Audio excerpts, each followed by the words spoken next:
the majority of arm bars you're going to learn is going to be pinky in the chest, crossover grip, foot in the hip or on the floor, turn the corner, cut it, right? So that's a very ABC arm bar. But he's still got his spine, his lats are engaged, his head is still up. So he still has all of his posture, which normally means somewhere around here he's going to be able to just rip his arm out. I want to accomplish a couple of things. I like to kind of go to a Russian arm drag. So I'm going like C-grip behind the tricep and just pinning the wrist. But my focus is on controlling where that elbow is placed. It's not like the glue in this, because flare your elbow up. He's got a lot of range of motion, right? So we get in here, and then from here, we need to work him up to us. That starts to bring me to the head, okay? So however we choose to pin is less relevant to me, as long as I know that the elbow needs to be inside the hip pocket, and I need to bring his head over his elbow, here.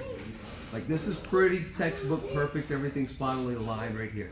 I'm gonna control the head, and what I'm gonna do here is I'm gonna pop up to a pit stop, okay? So I'm gonna go right here. And what that does is that really traps his elbow inside the position. Everybody kind of seeing how we're getting there?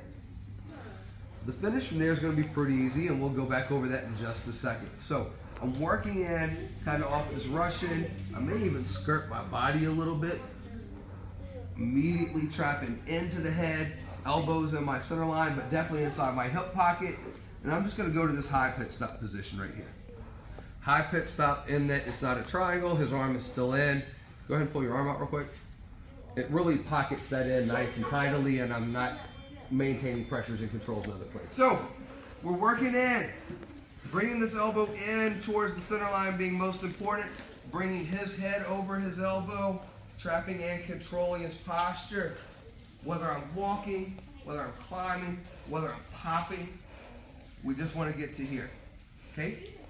Once we get here, I'm going to go ahead and go under and really turn that angle. So now I'm perpendicular to him, and he's going to have a hard time standing, stacking, or backing out. And this gives me the option to finish. I can finish here simply by clearing over the head, which is a very short trip, short arm bar. Or at any point in time he starts to raise and elevate. In the midst of that, because of my position, either we finish him here, or we can roll him to here. If we don't turn the angle sufficiently,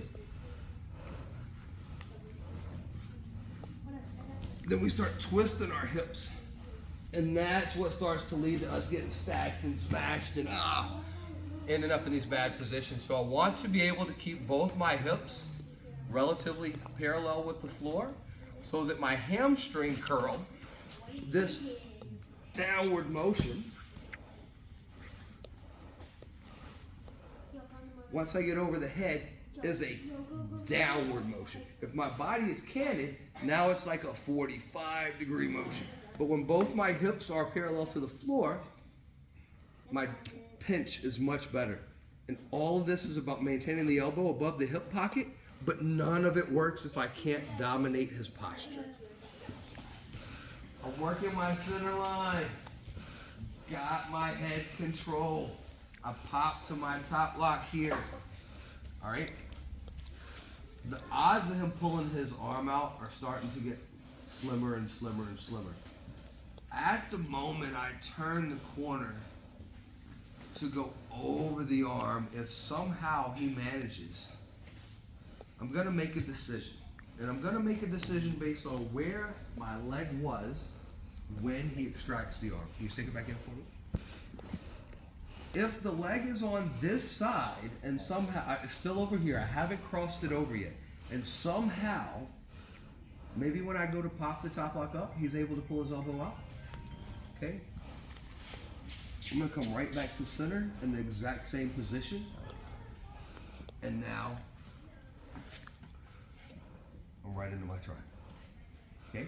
Alternate to that. Can I have that arm back here? If I get the leg over the head and he gets the arm out, I push both my feet straight out as I sit up hard to force his shoulder to the floor. And now I've got my Omoplata.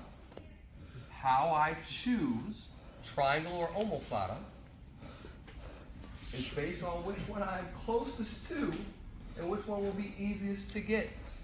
If the leg is on the triangle side, close the triangle. If you've already brought the leg over, no need trying to go all the way back around. Let's just kick out and sit up. The biggest thing I want to add, and this is just something that I see, a fail point is what I'm going to call it, and that's in regards to the omoplata, all right? So I get here, he pulls it out. What I don't want to see is this. My knees are still curled in, and I'm trying to sit up. As soon as my legs clear his head, my feet kick out, because I'm using my hamstring. Can I borrow you? I'm using my hamstring, wham, to get his shoulder to the floor to help me get over his back strap so he can't turn or roll up. Fair enough. So clear the legs over the head. You're good, brother. Clear the legs over the head. 1, 2, 3. It does two things. One, it forces that shoulder down. Two, creates this little bit of a pendulum right here that helps me sit up faster. Does that make sense? A little seesaw action? Mm-hmm. Play on 3. 1, 2, 3. I've already turned the corner here. So I've got my arm under his leg. And somewhere here I lose it. So when I go to kick over the head, I can't sit up fast enough because my arm is pinned. Well, he's not going to front flip if he's laid prone. He's going to lift his hips first. And the second he lifts his hips, we take him over. And now we're right back up on top. And we got him out of the triangle. We've got some good options from here. Fair enough. So you got an omoplata sweep, kind of as a built-in bonus in that omoplata position.